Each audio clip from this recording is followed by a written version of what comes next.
Hello, and welcome to From the Car, What I'm Thinking segment on DWTT. Welcome to the show. As you can see, it's morning time. I just got to work after my drive. I'll be going in a little bit, but first, I just wanted to chat with you guys for a little bit. I guess first things first. Elneny, Arsenal has extended his contract or renegotiated his contract. My initial thought is why we already have two other, 30-year-old or 28 plus center mids, CDMs ahead of him. Why do we need a third? Um, yeah, so there's two sides to this. One is the Arsenal side, the classy side, in terms of not leaving a player kind of stranded. His contract's coming up, or there's an extension on it.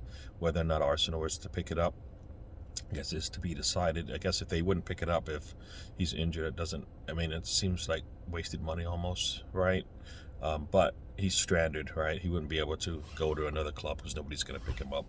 So it sounds like Arsenal's done a good job by maybe reducing his salary and keeping him on. Sounds like he's also doing his coaching badges, so that will help him be able to do that. Meanwhile, I would assume if things go the way they would go, he would be gone in January if he's healthy and ready to play.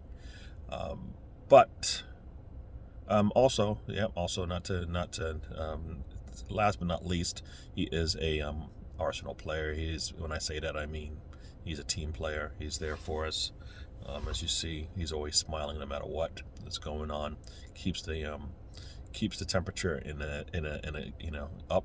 Basically, you can always just look at him and you're gonna smile. So that's one thing he brings to the game and the team. My I guess the concerns that I have when I hear that is Arsenal, sometimes I would call it lazy. Some people would call it, just trying to do it on the cheap and unambitious and all that kind of thing that comes out. Picking up Elneny, then basically there's a spot gone, right, that Arsenal could use for what I believe should be the number two CDM. Yes, Jorginho can play that second spot, but I think we were looking at Caicedo in January. If they brought in a Caicedo in the summer, a similar player with that worth, and I would expect him to be like a number two behind Partey, even pushing Partey for minutes. If that's the case, then Elneny's spot, when he ever gets healthy, he probably would barely ever play, maybe. So keeping him on for me would be a waste of a spot. Patino has been doing pretty well. If you brought him in, you would expect him to be able to push Jorginho for minutes. If you had a choice between Jorginho and a Patino, I assume you'd want a Patino to get in there, so that he'll be ready to go and be a full-time start at some point in the near future. Because Partey, Jorginho, and Elneny are getting old. So that's my concern, is that Arteta will look to his bench and go with the experience over a player that maybe would have gotten more experience there. So we'll see what happens there. That's kind of the concern, is that Arteta would overlook the younger player if they brought one in, or they just wouldn't bring him in at all. And then now you're looking at a situation where at some point you're going to have three players 30 years old, and you don't have anybody behind them, and who's our future CDM. And as you can look at the squad right now, we seem to have players in most spots covered for the future.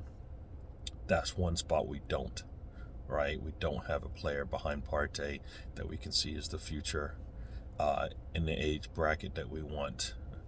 I always go back to that just past January window, and if we had brought in Danilo and Jorginho first before we went after Caicedo, I would see that as maybe a future plan, because Danilo was a young player that would need time, and we wouldn't expect him to play right away and take minutes from Partey for sure. But definitely with Jorginho and Partey in front of him would be probably perfect for his growth. Um, would we still get a Caicedo? Probably not, but that's kind of how I saw that one working out. So that's the Elneny piece. What else is going on? We're top of the league again. We'll take that. Got Leicester City coming. Yeah, I guess we're going to Leicester City. King's Power, I think the stadium is what it's called. I gotta get these names down right. So they're gonna probably be expecting us to play the same way. I think the key thing to the way that we play is that we can adjust to whatever the defenses can do to us. And that's kind of my thing. It's not necessarily that we are fixing the way that we play, is that we have answers to whatever somebody else puts in front of us. So if they go low block and we have this squad, how do we combat it? We need to have answers, and that's where Arteta and his coaching staff needs to give these players the answers to those questions. So far, we haven't seen it consistently enough to where we have the right answers. But I know one of the key things is we need to be clinical in front of the goal. So whatever the answer is, we always need to be clinical in front of the goal. We just haven't been that enough, and clinical with the ball in dangerous areas. Has been killing us as well lately. I guess I saw the Liverpool game.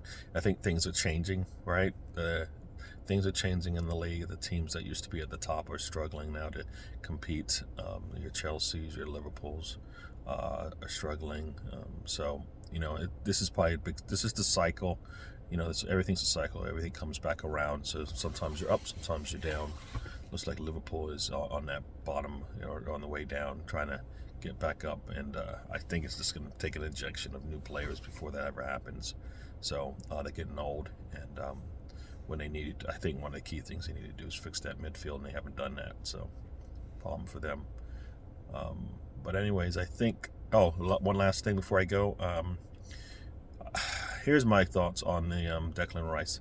When I heard the Declan Rice information come up during the January window, I knew basically, it almost seems to me, for me anyways, I feel like that we're done with the January windows. I always feel like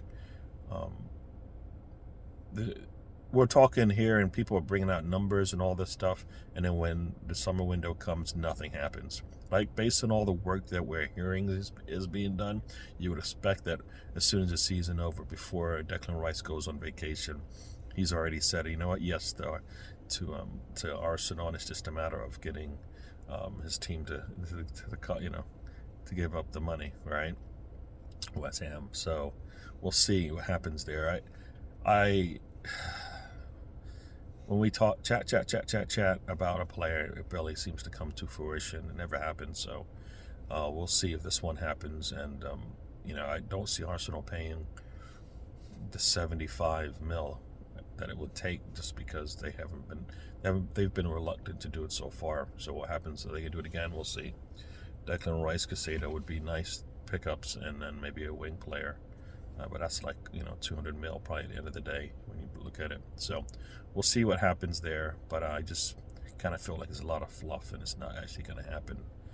Seems like it's a pipe dream, and we're never going to get there. So yep, this is from the car, what I'm thinking segment from DWTC. Just quick thoughts and some things I was thinking about in the car on the drive. So I will see you guys on the next one, and we'll talk then. All right, thanks. And life is a journey. Don't waste the trip. Enjoy the ride. All right.